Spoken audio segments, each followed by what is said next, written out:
Mesdames et messieurs, the greatest festival of our contemporary society, the Olympic Games, is about to begin.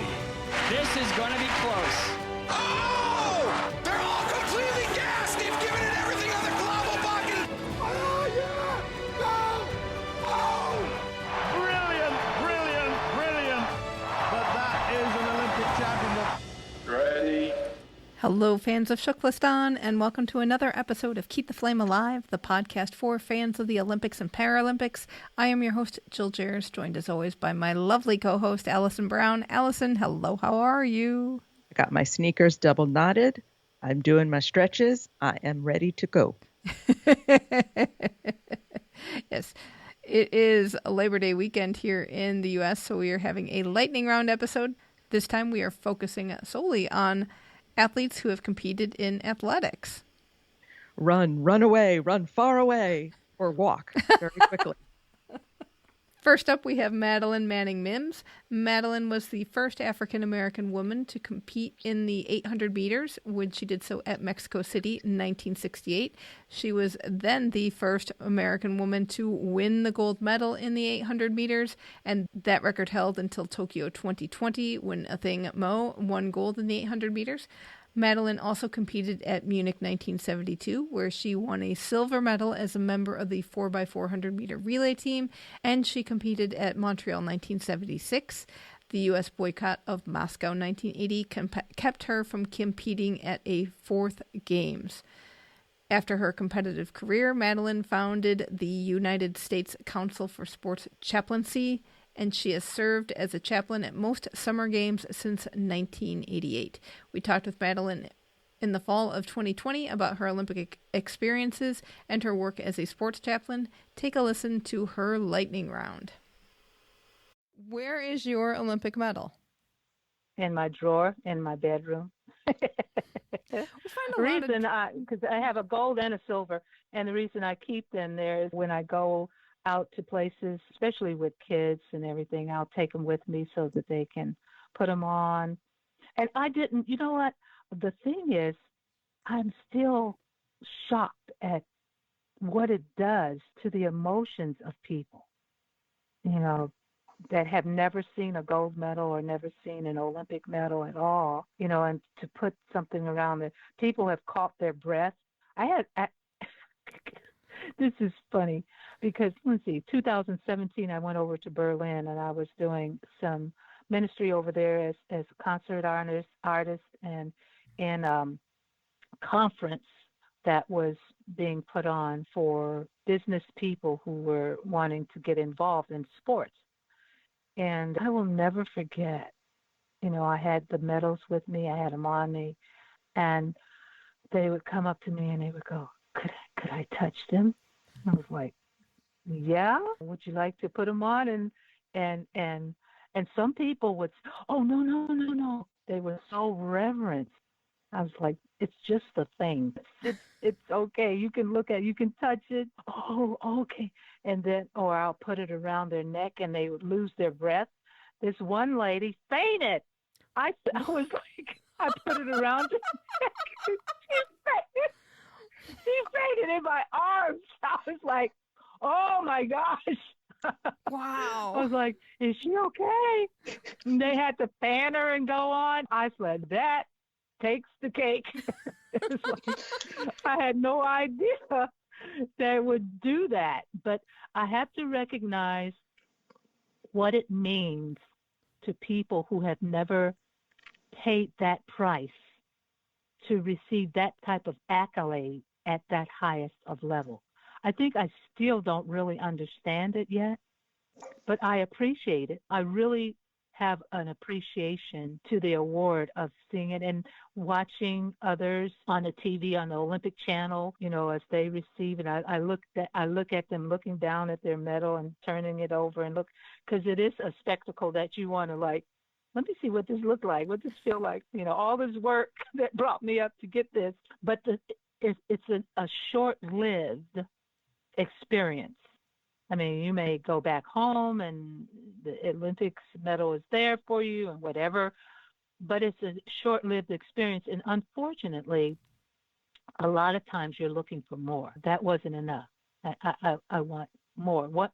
Maybe one more, and then you get to be like with Carl Lewis or Michael Phelps, and you've got all these medals. And I remember Carl. I think it was his father that he put one of his gold medals in his coffin. And I'm thinking, he can't see it, he can't feel it. There's nothing that his dad could do with that medal. But I understood that his dad and mom started him in high school. And so it's sort of like we did it type of expression. But it showed this is not an idol God that I worship.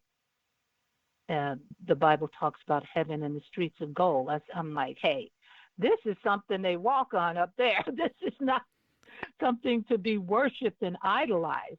But I do understand what it means to a person who has not received anything of that type or of that experience, what it may emotionally do, even though I don't understand the whole thing, because I have one. I have two, in fact. So Interesting. I'm thankful. Yeah, and I didn't mean for that to be that long. Oh, that's okay. We love it when we love the stories. I know. I'm sorry. I was trying to be quick with it. And a story came to my mind. Okay, I'm going to try to pull this in some.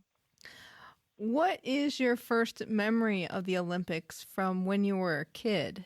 When did you first know they were? I was 12, and I heard about Wilma Rudolph.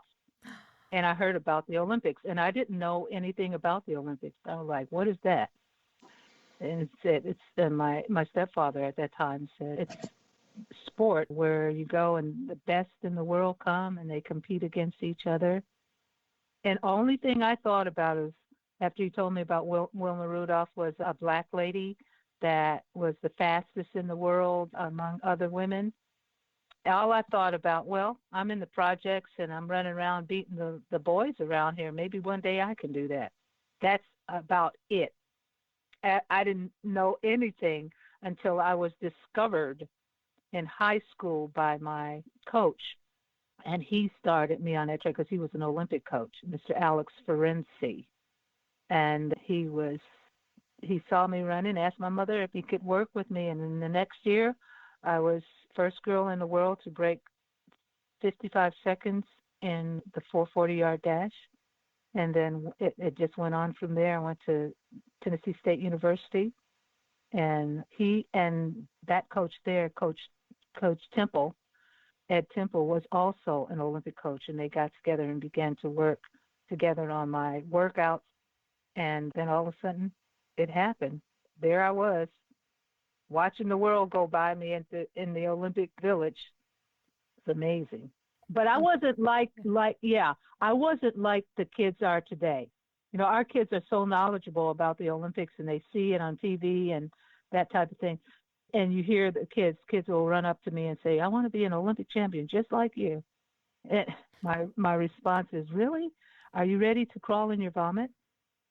And they'll go, ew. I was like, yeah. So how many times how often did you crawl in your own vomit? Every time it was hot. I was going to say once would have been enough for me. I know.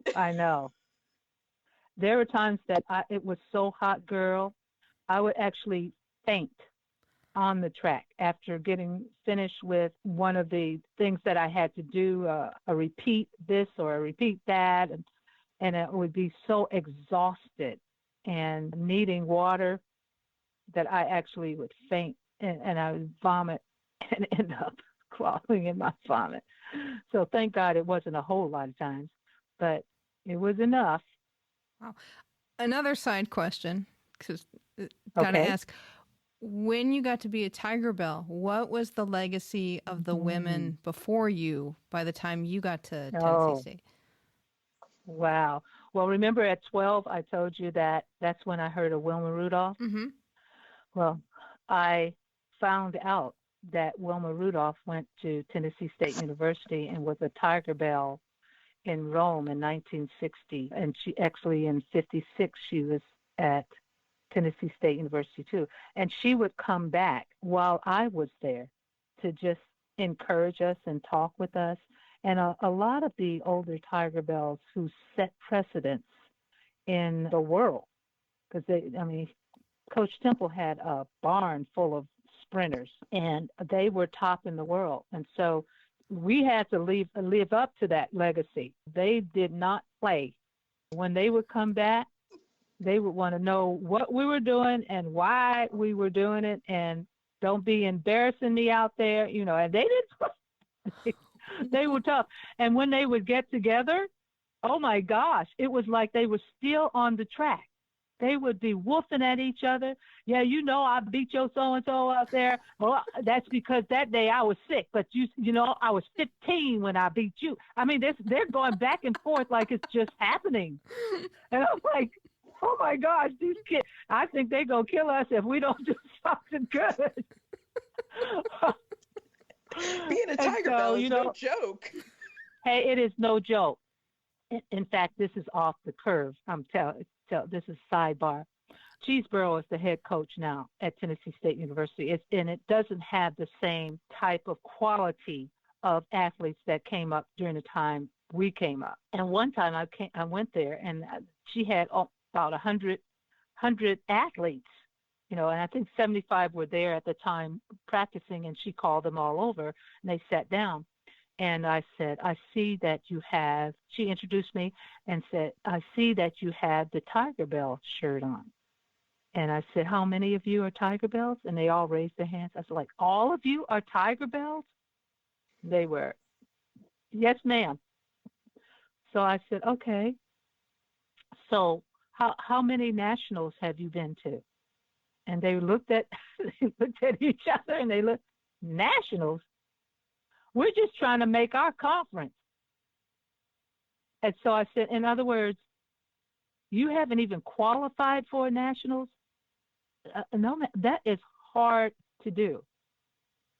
I was like, yeah. But the Tigerbelles are the best in the world. And so it baffles me that you have not even made a national team or gone to the nationals to even participate, to try to make a national. No, ma'am. And I said, okay, then if you haven't, that is not a Tigerbelle, so take those shirts off. And I was teasing, but they didn't know it. And so they looked at each other and like, okay, and they started coming out of shirts. Well, Tigerbelles don't play. Why would they think you were not serious? I would have been scared. Exactly. They were frightened. And so I started laughing. I take my shirt off. I know. And Cheese was cracking up, but she was like, because she knew I was teasing. But they didn't. And so they started coming out. And I said, wait. No, I'm just teasing you. I'm just teasing you. I said, I just didn't realize that was the level that we're at now. And he said, dog, you mean to tell me that your team, all of y'all made the net? I said, every last one of it. I said, during the 68 Olympic Games, there were 8 of us, and all 8 of us made the team. I said there were 2 girls who were from a different country, but they made their team. I said, we didn't play, and you shouldn't be playing either. If you're going to represent us, I said, now I'm telling you something. I was teasing with you, but if some of those mamas that came back to us and asked us, okay, you wearing that Tigerbelle, what have you done? They would not have been teasing. And no telling what they would have said to you. And they were like, oh, wow, we got a long way to go. I said, yeah, but you can get there. And, I mean, it's a large team, so all of you aren't going to get there. But, you know, I think that you can go higher than you're going now because the stakes are too low. You need to put your stakes up higher and expect yourself to do better than what you're doing now. I said, Coach, I know Coach Cheese didn't choose you here because you didn't have any type of talent. you're not gifted. It's the fact that you haven't set the goal, the bar high enough to reach your ultimate, that even if you miss the bar, you still are up there. They were like, yes, ma'am.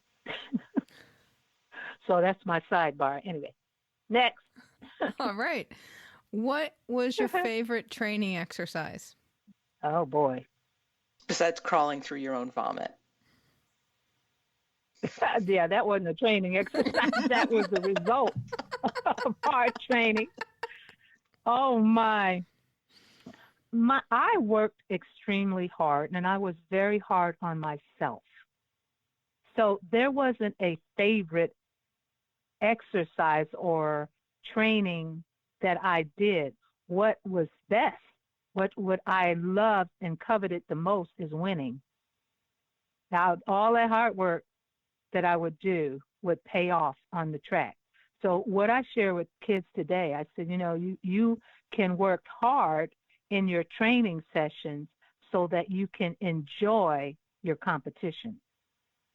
When competition came, you can't rub a salve on yourself and say, I want to, win, or I want to be in the top 3 or whatever.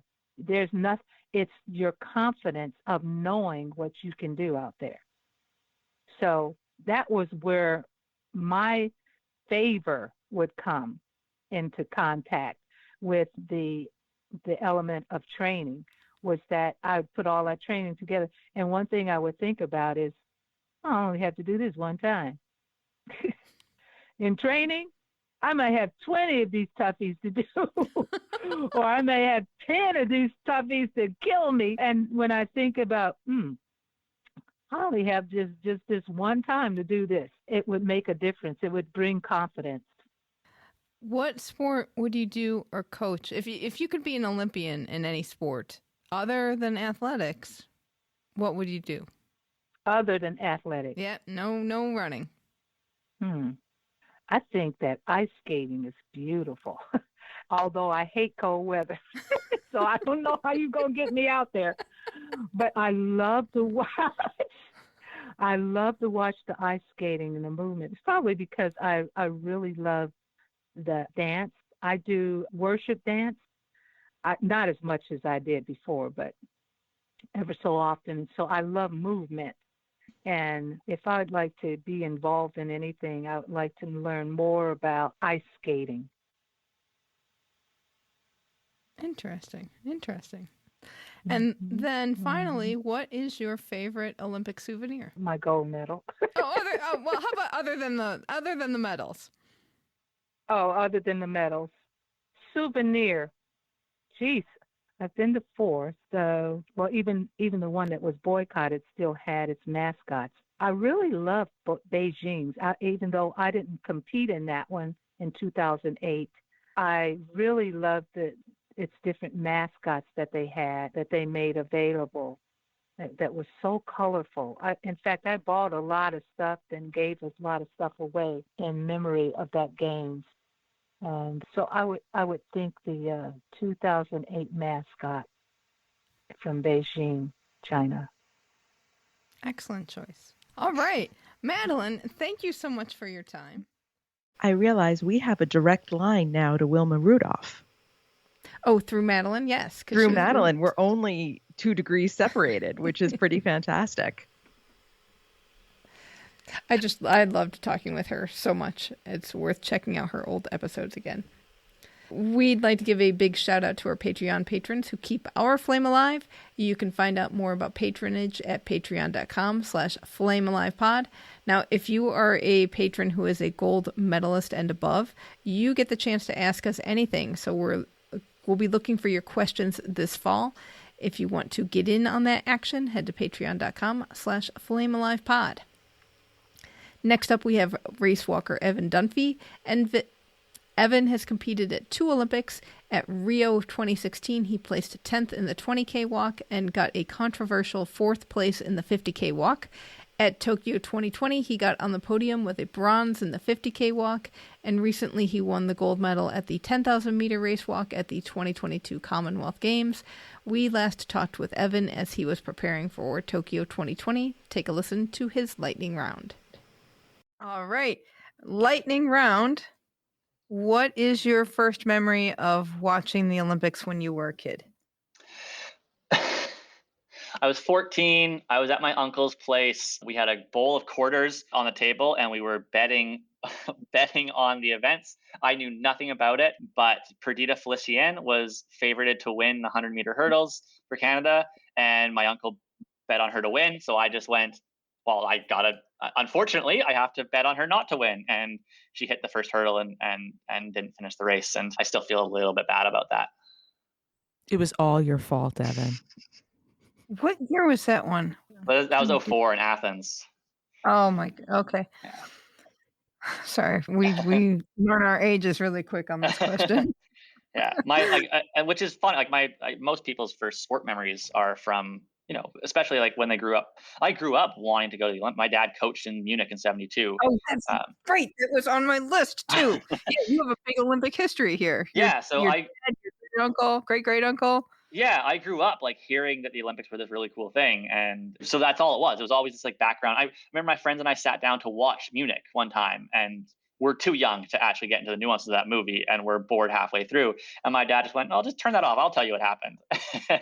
and we spent an hour and a half listening to him tell us about being there. But it is funny that like my first Olympic memory doesn't come until well after my Olympic dream was kind of there. It just was an Olympic dream that wasn't bred from watching from some inspiring moment of it wasn't watching Donovan Bailey win in Atlanta, for example, which for a lot of Canadians it is. And for me, it was probably just hearing stories from my dad about how cool it was and then watching it when I was a teenager. Do you hear stories about your great uncle who did the marathon in 1912? Not really. Like the only thing I really know about that is that the Cuban athlete who covered himself in beeswax to not get a sunburn and then couldn't sweat and unfortunately became the first Olympian to die during competition. My great uncle apparently stopped and stayed by his side until paramedics showed up and then continued on running, which just shows one sort of how different the Olympics were back then. But yeah, it was pretty cool sort of learning that story. And he's also he's the only ginger on that side of the family, which is just kind of cool that like he also played professional hockey. I played very low level hockey, but I really enjoyed hockey. And so it's just funny to see the sort of like the compare and contrast some of those things. It's fun. Okay, just on a side note, before we started the interview and we were going through our notes and Jill had put in that his nickname was Rover, I said to her, I love him just for that nickname. And now finding out he was a ginger, I love him even more. Rover the ginger.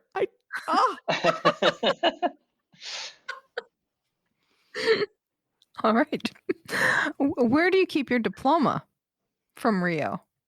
Oh God, I have no idea. It's my mom has a scrapbook. It's full of newspaper clippings, all that stuff. It might be in there. It might be in my childhood bedroom somewhere. Yeah. What is your favorite training exercise? My favorite day of training when I'm really fit, we'll do a 40K in the morning and we'll do a 10K tempo in the afternoon.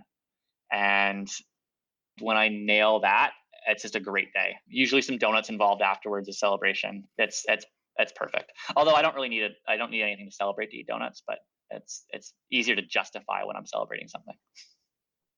Tim Hortons, or do you have a different donut shop? Yeah, I'm this is blasphemy, but I don't really like Tim Hortons donuts. You're going to lose your Canadian citizenship. They're going to kick you out. Oh, I'm going to lose my Canadian citizenship because this thing that's owned by a Brazilian company. They're still going to kick you out. You can't say anything bad about Tim Hortons. All right, well, best donut then. Best donuts. This is going to be ridiculous. Like the dollar grocery store donuts. Like they're great and they're $1, so you can get 3 of them. Whereas you go to like a fancy donut place and they're $4 a donut, and you're like, well, It's obscene. Yeah, I'm a I'm a very simple person. Well, I've thought this quite often over the last hour of how much money there is in race walking, and this lets me watch another insight. Yeah, the sponsors are knocking down your doors to give you six figures. About half of my monthly credit card charges are $2 charges for Subway cookies and $1 charges for donuts when I go to physio. I'm sure your nutritionist is thrilled with that. Yeah. We won't send him the link. Another side question. When you say really fit, like what does that mean? How unfit do you get in an off season? There's really fit for me is when I can go and walk 40K and then finish and be like, that was fun. And that usually comes after this summer I did 12 straight weeks of doing 40K plus training sessions on the weekend. And after 4 or 5 of those, it got to the point where, finish 40K and you're just like, oh, okay, sweet, job done. Like I just did a marathon. That's cool. That for me is when I feel like invincible and super fit is just let's go out and do a casual marathon. No big deal. What sport would you do or coach other than, we're taking a lot off the table, other than race walking? We'll take off running in general because you have run and you do that stuff. And we'll take ice hockey off the table too. You can't take ice hockey off the table because he played as a kid?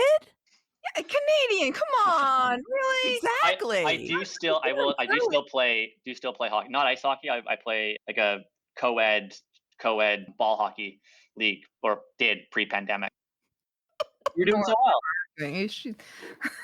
We're still arguing about taking ice hockey off the table. We've already gotten you in trouble with your Canadian citizenship, so we really don't want to get you in trouble but say anything bad about ice hockey. I mean, I think my opinions on Dick Pound have also led to my Canadian citizenship being in jeopardy. So Evan can go rogue on Dick Pound because we say Dick Pound goes rogue a lot and just shoots off his mouth. Okay, so what the sport that you would do or coach? I found it funny that you said I can't choose race walking or running because why would these things are so why they're not that enjoyable. They're not that fun. Like pole vault. Pole vault looks like the most fun thing in the world. Like you just propel yourself 6 feet in the air and fling yourself over this bar. Like I don't know. I think that would be the coolest thing ever. Yeah, pole vault would be awesome. I'd love to be a decathlete and just be able to do all those things and the camaraderie that they have and just that atmosphere that decathletes have around competition. I love that. So pole vault or decathlon would be my choices within track and field. And if you made me choose a sport outside of athletics, I really love the field hockey guys. I'll say field hockey. Okay, that's cool. And lastly, what is your favorite Olympic souvenir? Oh, I mean, my Team Canada Olympic ring has gotten me a free drink once, so that's probably been my most valuable Olympic souvenir.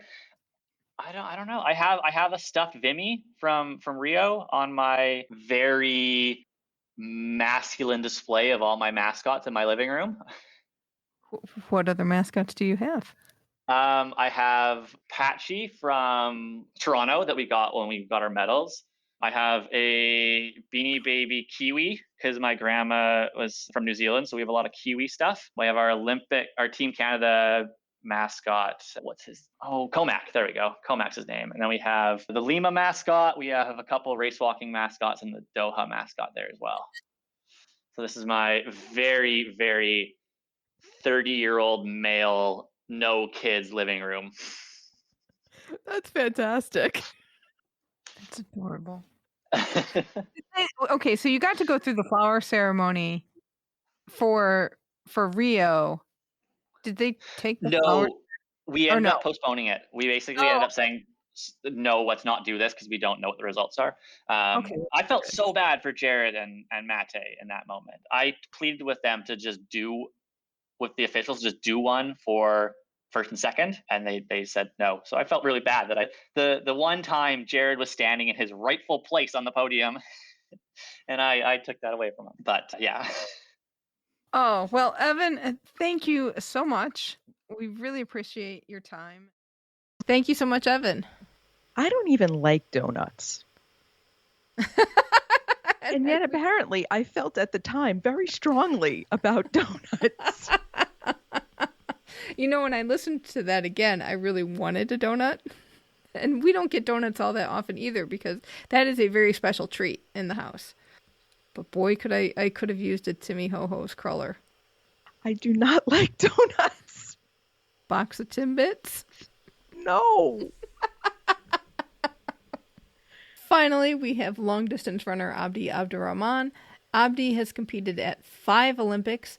At Sydney 2000, Athens 2004, and Beijing 2008, he competed in the 10,000 meters, and then he switched to the marathon distance for London 2012 and Tokyo 2020. Abdi is also author of the book Abdi's World, The Black Cactus on Life, Running, and Fun. We talked with Abdi ahead of his journey, his marathon journey to Tokyo, or, Sapporo, as the case may be. Take a listen to his lightning round. Lightning round.